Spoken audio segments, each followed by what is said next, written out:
అది 1939 December. జపానీయులు Hong Kong మీద దాడి చేస్తున్న సమయంలో హాంకాంగ్ నుండి ఒక కుటుంబం లీ హోయ్ చాన్ మరియు అతని భార్య గ్రేస్ హోయ్ అమెరికాలోని శాన్ ఫ్రాన్సిస్కో అనే నగరానికి వచ్చారు.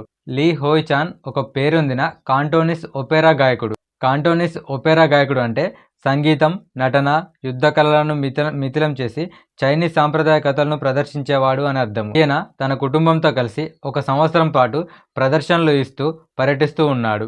అంతకుముందు అనేక సంవత్సరాలు అమెరికాలో పర్యటించి అక్కడ ఉన్న చైనాటౌన్లో ప్రదర్శనలు ఇచ్చాడు. సరిగ్గా 1 సంవత్సరం తర్వాత అంటే 1940 నవంబర్ 27న వీరిద్దరికి ఒక అబ్బాయి జన్మించాడు. అతడే బ్రూస్ లీ. అతడు జన్మించినప్పుడు ఇంత గొప్పవాడు అవుతాడని ఎవరూ ఊహించి ఉండరు.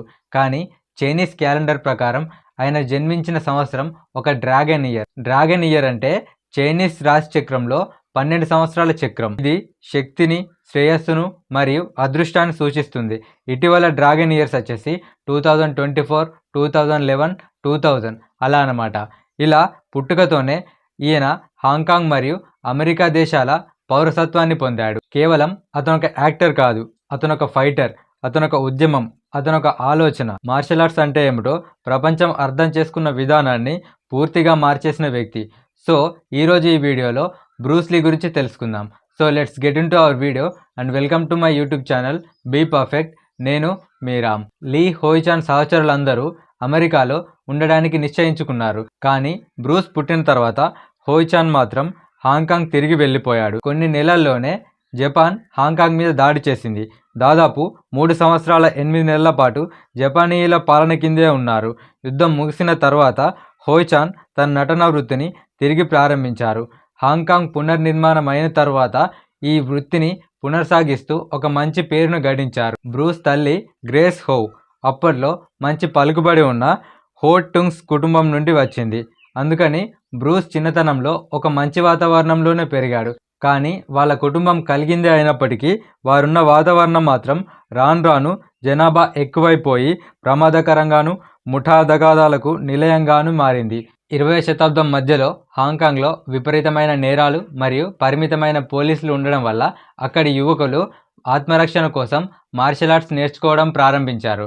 1960లో హాంకాంగ్లో దాదాపు 400 మార్షల్ ఆర్ట్స్ స్కూల్స్ ఉండేవట. అందులో విలక్షణమైన యుద్ధ విద్యలను బోధించేవారు. బ్రూస్ లీకి చిన్నప్పటి నుంచే సినిమా రంగంలో పరిచయం ఏర్పడింది. బాలనటుడిగా పలు చిత్రాల్లో నటించాడు. పసివాడిగా ఉన్నప్పుడే గోల్డెన్ గేట్ గర్ల్ అనే చిత్రంలో కనిపించాడు. 9 సంవత్సరాల వయసు ఉండగా వాళ్ళ ఫాదర్తో కలిసి ద కిడ్ అనే చిత్రంలో నటించాడు. అండ్ అలాగే 18 సంవత్సరాలు వచ్చేసరికి 20 సినిమాల్లో నటించాడు. 1956లో బ్రూస్ సరిగ్గా చదవకపోవడం వల్ల సెయింట్ ఫ్రాన్సిస్ జైన్స్ అనే కళాశాలకు మారవలసి వచ్చింది. లీ దూకుడు పరివర్తనతో పలు వీధి పోరాటాల్లో పాల్గొనేవాడు. అందువల్ల వాళ్ళ తల్లిదండ్రులు ఇతనికి మార్షల్ ఆర్ట్స్ నేర్పించాలని అనుకున్నారు. 1958లో లీ స్నేహితుడు విలియం చాంగ్ అతన్ని ఇప్ మ్యాన్ అనే శిక్షకుడికి పరిచయం చేశాడు. ఈయన వించింగ్ కుంఫులో ఆదితేరినవాడు. అయితే లీ తల్లి యూరేషియా మూలాలున్న వ్యక్తి కావడంతో వించున్ కుంఫులో చాలా కాలంగా ఉన్న నియమ నిబంధనల ప్రకారం విదేశీయులకు ఆ విద్య నేర్పించకూడదని ఉండడంతో మొదటగా అతన్ని తిరస్కరించారు. కానీ చాంగ్ లీ తరపున మాట్లాడి వారిని ఒప్పించి అతనికి ఇప్ మ్యాన్ శిక్షణ ఇప్పించేలా చేశాడు. ఇప్ మ్యాన్ తన విద్యార్థులను వీధి పోరాటాల్లో కాకుండా ఒక క్రమ పద్ధతిలో జరిగే మార్షల్ ఆర్ట్స్ పోటీలో పాల్గొనేటట్లుగా ప్రేరేపించేవాడు. ఇప్ మ్యాన్ శిక్షణలో 1 సంవత్సరం ట్రైనింగ్ తీసుకున్న తర్వాత ఇతర విద్యార్థులు అతని దగ్గర ట్రైనింగ్ తీసుకోవడానికి నిరాకరించారు. ఎందుకంటే వారికి లీ తల్లి విదేశీ నేపథ్యం గురించి తెలిసింది. సాధారణంగా చైనీయులు ఆసియాకు చెందిన వారికి ఈ విద్యలు నేర్పించరు. కానీ ఇప్ మ్యాన్ వద్ద బ్రూస్ మాత్రం 1 సంవత్సరం పాటు సీక్రెట్గా ట్రైన్ అయ్యాడు. టీనేజ్ ఆఖరికి వచ్చేసరికి బ్రూస్ వీధి పోరాటాల్లో పాల్గొనడం ఎక్కువైంది. దాంతో 1959లో లీ తల్లిదండ్రులు అతన్ని అమెరికాలోని శాన్ ఫ్రాన్సిస్కోకి పంపాలని అనుకున్నారు. అదే కరెక్ట్ అనుకుని బ్రూస్ని వారు ఇంతకుముందు ఉన్న వారి బంధువుల దగ్గరికి పంపించారు. కొన్ని నెలల తర్వాత తన హై స్కూల్ విద్య పూర్తి చేయడం కోసం 1959లోనే సియాటిల్కి మారాడు. అక్కడే అతను రూబీ చౌ అనే మహిళ యొక్క రెస్టారెంట్లో వెయిటర్గా వర్క్ చేశాడు. రూబీ చౌ భర్త లీ తండ్రికి సహోద్యోగి మరియు స్నేహితుడు. అందువల్ల అక్కడ పనిచేసేవాడు. అదే సంవత్సరం మార్షల్ ఆర్ట్స్ బోధించడం మొదలుపెట్టాడు. దీనిని అతను జున్ ఫాన్ కుంగ్ ఫు అని పిలిచాడు. అంటే బ్రూస్లీ కుంగ్ ఫు అనే అర్థము. మొదట్లో బ్రూస్ పరిచయమైన మిత్రులకు ఈ విద్యను బోధించేవాడు. బ్రూస్ ఉన్నత పాఠశాల విద్యాభ్యాసం తర్వాత సియాటిల్లోని క్యాపిటల్ హిల్లో ఉన్న ఎడిసన్ టెక్నికల్ స్కూల్లో డిప్లొమా సాధించాడు. 1961లో వాషింగ్టన్ విశ్వవిద్యాలయంలో నాటక కళలు, తత్వశాస్త్రం, మానవ శాస్త్రం మరియు ఇంకా ఇతర సబ్జెక్టులు కూడా చదివాడు. 1964 మొదట్లో లీ విశ్వవిద్యాలయం నుంచి విరమించుకొని ఓక్లాండ్లో ఉంటున్న జేమ్స్ లీతో కలిసి ఉండడానికి వెళ్ళాడు. జేమ్స్ లీ బ్రూస్లీకి 20 సంవత్సరాల సీనియర్. ఆ ప్రాంతంలో బాగా ప్రాచుర్యం పొందిన మార్షల్ ఆర్టిస్ట్. వీరిద్దరూ కలిసి ఓక్లాండ్లో రెండవ జున్ ఫాన్ కుంగ్ ఫు ఇన్స్టిట్యూట్ని స్టార్ట్ చేశారు. జేమ్స్ లీ బ్రూస్ని ఎడ్ పార్కర్ అనే అమెరికన్ మార్షల్ ఆర్టిస్ట్కి పరిచయం చేశారు. పార్కర్ ఆహ్వానంతో 1964లో లాంగ్ బీచ్ ఇంటర్నేషనల్ కరాటే పోటీలో పాల్గొన్నాడు. ఇక్కడే బ్రూస్ 2000 మీద పుషప్స్ ప్రదర్శన ఇచ్చాడు. అదే కార్యక్రమంలో వన్ పంచ్ ప్రదర్శన కూడా ఇచ్చాడు. ఇందులో భాగంగా బ్రూస్ తన కుడికాలు కొద్దిగా ముందుకు పెట్టి మోకాలు కొద్దిగా వంచి ప్రత్యర్థి ఎదుట నిల్చొని ఉంటాడు. అతని కుడి చేయి ప్రత్యర్థి రొమ్ముకు సుమారు 2.5 సెంటీమీటర్స్ అంటే 1 ఇంచ్ దూరంలో ఉంటుంది. కుడి భుజాన్ని ఏమాత్రం వెనుకకు జరపకుండా, తన భంగిమను కదల్చకుండా స్వచ్ఛందంగా తన ముందు ఉన్న బాబ్ బేకర్ అనే వ్యక్తికి ఆ పంచి ఇచ్చాడు. బేకర్ కింద పడి తగలకుండా ఉండేందుకు వెనకాల తనకి ఒక కుర్చీ కూడా వేశారు. కానీ లీ ఇచ్చిన పంచ్కి తాను వెనకాలకు వాలి కుర్చీతో సహా కింద పడ్డాడు. ఈ సంఘటన వివరిస్తూ బేకర్ తాను లీని ఇలాంటి ప్రదర్శన మరెప్పుడు చేయవద్దని సలహా ఇచ్చానని చెప్పాడు. లీ దెబ్బతిన్న బేకర్ భరించలేని నొప్పితో కొన్ని రోజుల పాటు పనికి కూడా వెళ్ళలేదు. 1964 ఛాంపియన్షిప్లో లీ మొదటిసారిగా తైక్వాండో మాస్టర్ జుంగు రీని కలిశాడు. వీరిద్దరికీ మంచి స్నేహం కుదిరింది. ఇద్దరు ఒకరి నుంచి ఒకరు మార్షల్ ఆర్ట్స్ గురించి బాగా తెలుసుకున్నారు. రీ బ్రూస్కి సైడ్ కిక్ గురించి నేర్పిస్తే బ్రూస్ రీకి తాను ప్రతిఫలంగా నాన్ టెలిగ్రాఫిక్ పంచ్ గురించి నేర్పించాడు. అదే సంవత్సరం ఓక్లాండ్ చైనాటౌన్లో బ్రూస్లీ వాంగ్ జాక్మాన్ అనే యోధుడితో వివాదాస్పద ప్రైవేట్ పోటీలో పాల్గొన్నాడు. వాంగ్ జాక్మాన్ మా కింగ్ ఫుంగ్ అనే మరో యోధుడి శిష్యుడు. బ్రూస్లీ కథనం ప్రకారం చైనా సమాజం అతన్ని చైనీయులు కాని వారికి ఈ విద్యను బోధించద్దంటూ హెచ్చరిక జారీ చేయడం జరిగింది. అందుకు అతను అంగీకరించకపోవడంతో వాంగ్తో అతన్ని పోటీ పడమన్నారు. ఆ పోటీలో లీ ఓడిపోతే అతను తన పాఠశాలను మూసివేయాలి. ఒకవేళ లీ గెలిస్తే తాను తెల్లవారికైనా ఎవరికైనా ఈ విద్యను బోధించవచ్చు. 1980లో మైకేల్ డార్గెన్ రాసిన బ్రూస్లీ టఫెస్ట్ ఫైట్ అనే పుస్తకంలో ఈ పోటీ గురించి రాశారు. ఈ పోటీ అసాధారణ రీతిలో 20 నుంచి 25 నిమిషాల పాటు సాగిందని, లీ అలసిపోవడంతో ఈ పోటీ ముగిసిందని, ఇద్దరిలో ఎవరు ప్రత్యర్థిని కోలుకోలేని దెబ్బ తీయలేకపోయారని రాశారు. బ్రూస్ తెల్లజాతీయులకు పాఠాలు చెప్పడం కొనసాగిస్తూనే ఉన్నాడు. మార్షల్ ఆర్ట్స్ మీద కృషి చేసే ఉద్దేశంతో తన సినిమా ఆలోచన కూడా పక్కకు పెట్టాడు. కానీ 1964లో జరిగిన లాంగ్ బీచ్ ప్రదర్శన కార్యక్రమంలో నిర్మాత విలియం డోజియర్ అతన్ని చార్లీ చాన్ కుమారుడైన లీ చాన్ మీద తీసే నెంబర్ 1 సన్ అనే కార్యక్రమంకి ఆడిషన్కి పిలిచాడు. ఎందుకో ఈ ఈవెంట్ గురించి ఎక్కువగా రాయలేదు, కానీ డోజియర్ మాత్రం బ్రూస్ నైపుణ్యాన్ని గుర్తుంచుకున్నాడు. 1966 నుంచి 1967 వరకు బ్రూస్లీ విలియం డోజియర్ రూపొందించిన ద గ్రీన్ హార్నెట్ అనే టీవీ సీరియల్లో వాన్ విలియం పక్కన కాటో అనే పాత్రలో నటించాడు. ఇది ఒక సీజన్లో 26 ఎపిసోడ్లు సాగింది. ద గ్రీన్ హార్నెట్ బ్రూస్లీని అమెరికన్ ప్రేక్షకులకు పరిచయం చేసింది. ఆసియా మార్షల్ ఆర్ట్స్ని ఇలా చూపిన ప్రముఖ కార్యక్రమం ఇది. దీని దర్శకుడు పోరాటాలు చేసేటప్పుడు లీని మార్షల్ ఆర్ట్స్ని అమెరికన్ శైలిలో చూపమనేవాడు. కానీ ఒక ప్రొఫెషనల్ మార్షల్ ఆర్టిస్ట్గా దానికి అతను నిరాకరించేవాడు. తన స్టైల్లోనే పోరాటాలు చేస్తానని పట్టుపట్టేవాడు. మొదట్లో అతని కదలికలు ఎంత ఫాస్ట్గా ఉండేవంటే కెమెరాలు సైతం వాటిని రికార్డ్ చేసేవి కావు. దాంతో బ్రూస్ తన వేగాన్ని తగ్గించి చేసేవాడు. షో నిర్మాణంలో ఉండగా బ్రూస్కి అక్కడ స్టంట్ మ్యాన్గా పనిచేసే జీనీ లేబుల్తో పరిచయం అయింది. వీరిద్దరూ కలిసి సాధన చేస్తూ ఒకరికి తెలిసిన పరిజ్ఞానాన్ని మరొకరు పంచుకునేవారు. 1967లో ఈ కార్యక్రమం రద్దయింది. తన కెరీర్ అలా ప్రారంభమైనందుకు లీ డోజియర్కు ధన్యవాదాలు తెలియచేశాడు. జీత్ కుండు 1967లోనే ఆవిర్భవించింది. ద గ్రీన్ హార్నెట్ సీజన్ పూర్తయిన తర్వాత బ్రూస్ చేతిలో పని లేకుండా పోయింది. అప్పుడే Bruce the June Fan kung ఫు సంస్థను ప్రారంభించాడు. వాంగ్ జాక్మాన్ పోటీ తర్వాత మార్షల్ ఆర్ట్స్ తత్వం పట్ల లీ దృక్పథంలో మార్పు వచ్చింది. వింగ్ చున్ పద్ధతిని పాటించడం వల్ల ఆ పోటీ అవసరంగా మారింది. సాంప్రదాయ మార్షల్ ఆర్ట్స్ పద్ధతులు చాలా నిష్క్రమంగా ఉంటాయని, అవి వీధి పోరాటాల్లో పోరాటానికి పనికిరావని అతడు అభిప్రాయపడేవాడు. ఆచరణాత్మకత, ఒదుగుబాటు, వేగం, సమర్థతకు పెద్దపీట వేస్తూ తానే ఒక పద్ధతిని రూపొందించాలని అనుకున్నాడు. శిక్షణలో దారుఢ్యం కోసం బరువులు ఎత్తడం, సహనం కోసం రన్నింగ్ చేయడం, వ్యాయామాలు మరియు ఇంకా ఫెన్సింగ్, బాక్సింగ్ వంటి పద్ధతులను ఉపయోగించుకున్నాడు. బ్రూస్ దీనిని the style of no style అని అన్నాడు.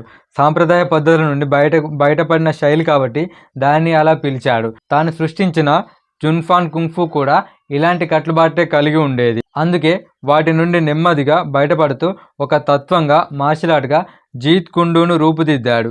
కానీ ఆ పదాన్ని వాడినందుకు లీ తర్వాత పశ్చాత్తాపడ్డాడు.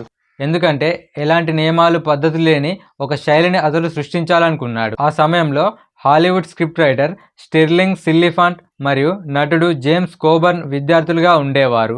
1969లో ఈ ముగ్గురు కలిసి ద సైలెంట్ ఫ్లూట్ అనే ఒక చిత్రం కోసం కథ రాస్తున్నారు. వాళ్ళందరూ కలిసి భారతదేశంలో చిత్రీకరణకు అనువైన ప్రదేశం కోసం చూడడానికి కూడా వెళ్లారు. ఈ ప్రాజెక్టు చివరకు రూపుదాల్చలేదు. బ్రూస్ సిల్లిఫాంట్ రచనలో వచ్చిన మార్లో వి అనే సినిమాలో కాసేపు కనిపించాడు. ఇందులో మార్షల్ ఆర్ట్స్తో విధ్వంసం సృష్టించి భయపెట్టే కిరాయి రౌడీగా కనిపిస్తాడు. 1961లో సిల్లిఫాంట్ రచన లాంగ్ స్ట్రీట్ అనే టీవీ కార్యక్రమంలో 4 ఎపిసోడ్లు కనిపించాడు. అతని మార్షల్ ఆర్ట్స్ తత్వాన్ని ఈ పాత్రలో ప్రవేశపెట్టారు. నిర్మాత ఫ్రెడ్ వీన్ ట్రాబ్ లీని హాంకాంగ్కు తిరిగి వెళ్ళి అక్కడ ఒక చిత్రం నిర్మించి దాన్ని తిరిగి వచ్చి హాలీవుడ్ నిర్మాతలకు చూపించమని సలహా ఇచ్చాడు. అమెరికాలో కేవలం సహాయక పాత్రలకే పరిమితం చేయడం వల్ల బ్రూస్ లీ తిరిగి హాంకాంగ్ వెళ్ళిపోయాడు. అప్పటికే అక్కడ ద గ్రీన్ హార్నెట్ చాలా ప్రజాదరణ పొందింది. దాన్ని అక్కడి ప్రజలు ద కాటో షో అని పిలిచేవారు. కాటో అనేది బ్రూస్ అందులో పోషించిన పాత్ర పేరు. అలా అక్కడ బ్రూస్ ఒక స్టార్గా మారాడు. షా బ్రదర్స్ స్టూడియో మరియు గోల్డెన్ హార్వెస్ట్తో కలిసి 2 చిత్రాలను నటించడానికి బ్రూస్ ఒప్పందం కుదుర్చుకున్నాడు. బ్రూస్ లీ మొదటిసారిగా ద బిగ్ బాస్ అనే చిత్రంలో హీరో పాత్ర పోషించాడు. అది ఆసియా ఖండంలో మంచి విజయం సాధించి పెట్టింది. దాని తర్వాత 1972లో వచ్చిన ఫిస్ట్ ఆఫ్ ఫ్యూరీ చిత్రం దాని ముందు చిత్రం యొక్క రికార్డును బ్రేక్ చేసి ఘన విజయాన్ని సాధించి పెట్టింది. బ్రూస్ తర్వాత చౌతో కలిసి తానే కాన్కార్డ్ ప్రొడక్షన్స్ అనే కొత్త సంస్థను ప్రారంభించాడు. అతని 3వ చిత్రం ద వే ఆఫ్ ది డ్రాగన్కి చిత్ర నిర్మాణం, కథ, దర్శకత్వం, నటన, పోరాటాల మీద పూర్తి నియంత్రణ ఇచ్చారు. ముందుగా చెప్పిన లాంగ్ బీచ్ ప్రదర్శనలో బ్రూస్కి కరాటే ఛాంపియన్ చక్ నోరిస్ పరిచయం అయ్యాడు. The way of the dragon చిత్రంలో నోరిస్ని ఒక విలన్గా పరిచయం చేశాడు. వారిరువురి ప్రదర్శన మార్షల్ ఆర్ట్స్లోనూ సినీ చరిత్రలోనూ ఒక మరపురాని పోరాట దృశ్యం. ప్రపంచవ్యాప్తంగా Fist of Fury $100 million and అలాగే Way of the Dragon $130 million వసూలు చేశాయి. వార్నర్ బ్రదర్స్, కాంకర్డ్ ప్రొడక్షన్స్ మరియు గోల్డెన్ హార్వెస్ట్ ఈ మూడు కలిసి ఒకే సినిమాని తీయాలని అనుకున్నారు. ఆ సినిమా పేరే ఎంటర్ ది డ్రాగన్. ఈ సినిమాలో బ్రూస్ లీని హీరోగా ఎంపిక చేశారు. ఈ చిత్రం 1973 ఫిబ్రవరిలో మొదలై అదే సంవత్సరం ఏప్రిల్లో ముగిసింది. ఎంటర్ ది డ్రాగన్ ఆ సంవత్సరం అత్యధిక వసూళ్లను సాధించడమే కాకుండా బ్రూస్ లీని మార్షల్ ఆర్ట్స్కి ఒక లెజెండ్గా పరిచయం చేసింది. ఈ చిత్రాన్ని 1973లోనే $8,50,000తో నిర్మించారు. ఈ చిత్రం వరల్డ్ వైడ్గా $400 మిలియన్ ఆర్జించింది. 2022 నాటికి ద్రవ్యోల్బణం ప్రకారం దీని విలువ $2 బిలియన్ పైగానే ఉంటుంది. కానీ ఎంటర్ ది డ్రాగన్ పూర్తయిన కొన్ని నెలలకే జూలై 26, 1973 ఆ చిత్రం విడుదలకు 6 రోజుల ముందే బ్రూస్ మరణించారు. సుమారు 5 అడుగుల 8 అంగుళాల ఎత్తు అండ్ అలాగే 64 kgs బరువుతో బ్రూస్ తన శరీర దృఢత్వం, శక్తికి ప్రసిద్ధి చెందాడు. వీలైనంత బలంగా మారడానికి బ్రూస్ ఫిట్నెస్ నియమాలను ఖచ్చితంగా పాటించేవాడు. లిండా లీ ప్రకారం అతను అమెరికా వెళ్ళిన వెంటనే పోషకాహారాన్ని ఎక్కువగా తీసుకోవడం ప్రారంభించాడు. లిండా లీ బ్రూస్ లీ యొక్క భార్య. బ్రూస్ వేయించిన వస్తువులు మరియు శుద్ధి చేసిన పిండిని పక్కన పెట్టాడు. అవి శరీరానికి కేవలం క్యాలరీలు మాత్రమే ఇస్తాయని అతడు భావించాడు. ఆహార వైవిధ్యం కోసం ఆసియా వంటకాలను తినేవాడు. తరచుగా బియ్యం, చేపలు, కూరగాయలు వంటివి తీసుకునేవాడు. బ్రూస్ చిత్రాలలో side kick, roundhouse kick, grappling, spinning heel kick వంటివి ప్రాచుర్యం పొందాయి. అండ్ అలాగే కాకుండా ఒక అంగుళం దూరం నుంచి ఇవ్వగలిగే పంచ్ కూడా అంటే వన్ పంచ్ కూడా ప్రాచుర్యం పొందింది. బ్రూస్ 2 చేతులతో 1500 పుషప్ చేయగలడు. అండ్ అలాగే ఒక చేయితో 400, 2 వేళ్ల మీద 200 పుషప్స్ తీసేవాడట.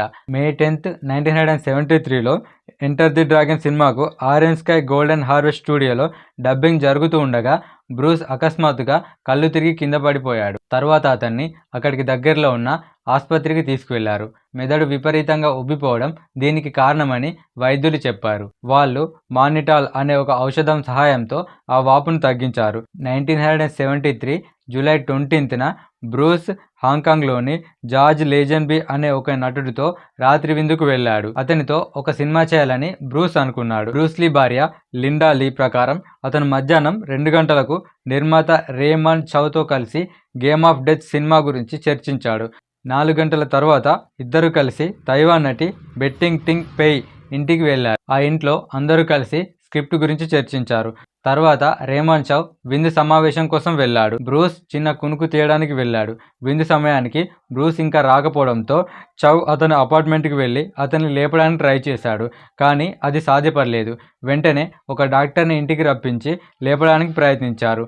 కానీ అది కూడా సాధ్యపడలేదు. తర్వాత అంబులెన్స్లో క్వీన్ ఎలిజబెత్ ఆసుపత్రికి తరలించారు. లోపలికి చేరుకోకముందే బ్రూస్ మరణించాడని వైద్యులు నిర్ధారించారు. అప్పటికి అతని వయసు కేవలం 32 సంవత్సరాలు మాత్రమే. సో ఇది అండి ఈరోజు వీడియో. ఈ వీడియో మీకు నచ్చినట్లయితే జస్ట్ ఒక లైక్ చేయండి చాలు. అండ్ అలాగే వెళ్ళే ముందు వీలైతే మన ఛానల్ని సబ్స్క్రైబ్ చేసుకోండి. Have a good day. Thank you so much.